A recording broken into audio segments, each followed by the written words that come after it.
5 choses à savoir aujourd'hui pour jouer un barde dans la 5e édition.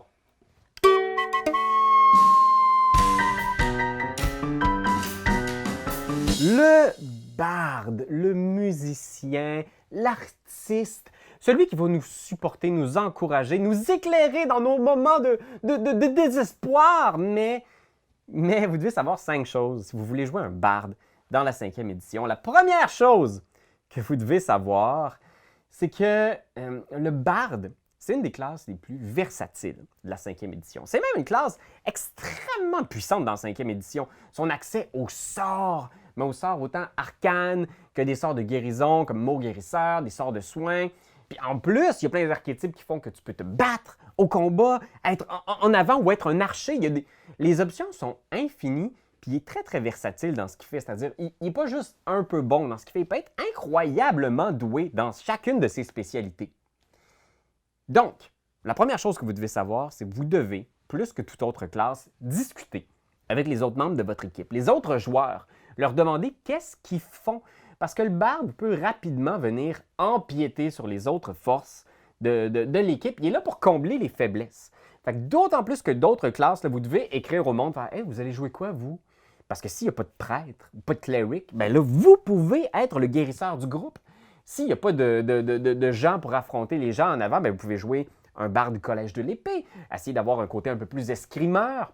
Fait que allez-y, c'est la première chose que je vous dirais, là, c'est regardez comment vous pouvez venir combler les faiblesses du groupe, être la colle qui va vraiment faire que ça se marie bien, votre groupe. Deuxième chose que vous devez savoir, c'est l'inspiration. C'est la mécanique principale du barde, celle qui vient le plus tôt dans son parcours. L'inspiration, c'est sûr que là, c'est vraiment Vejos parce qu'il y a 2 mécaniques dans 5e édition qui s'appellent l'inspiration.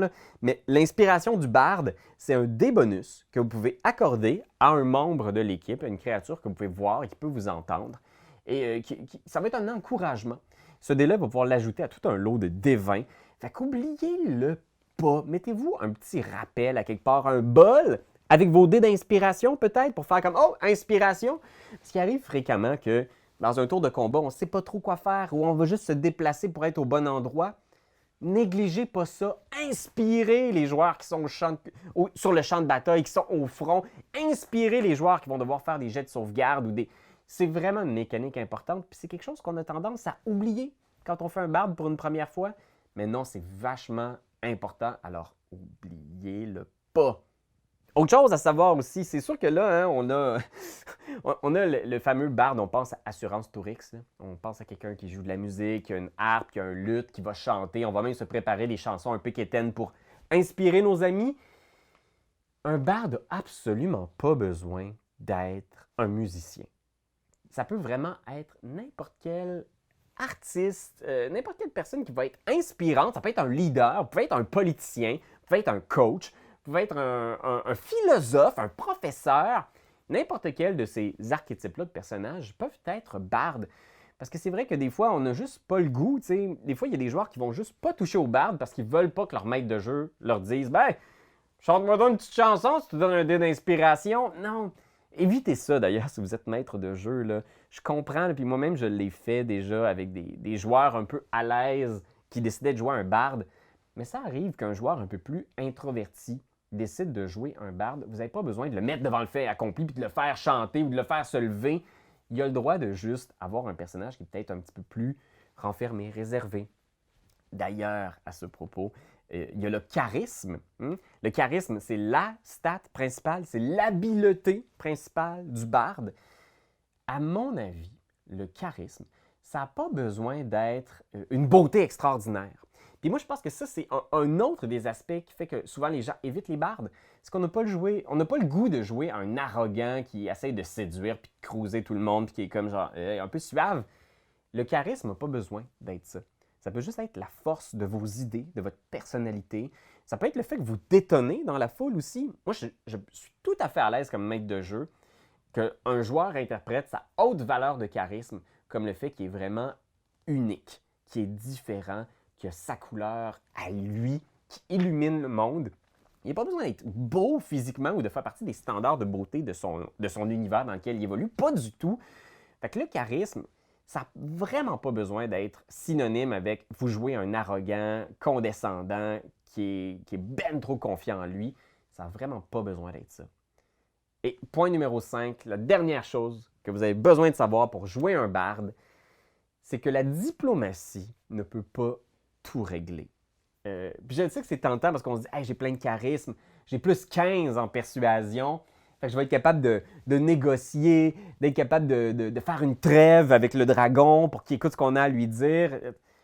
Je comprends, puis oui, mais sachez que votre maître de jeu, vous allez le mettre dans une situation inconfortable souvent.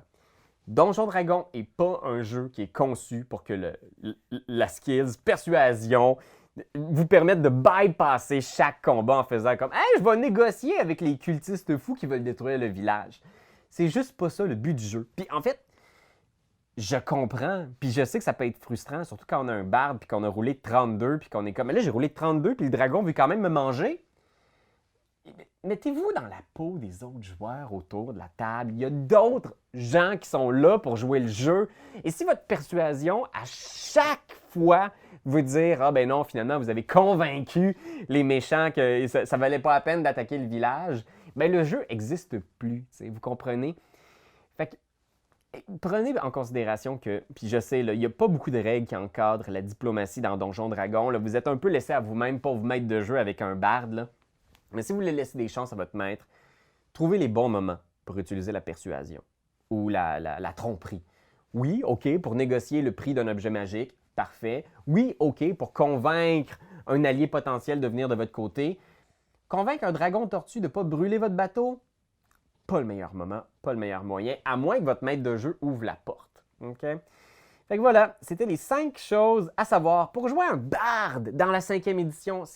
C'est vraiment, à mon avis, une des éditions qui a su redonner ses lettres de noblesse à cette classe-là.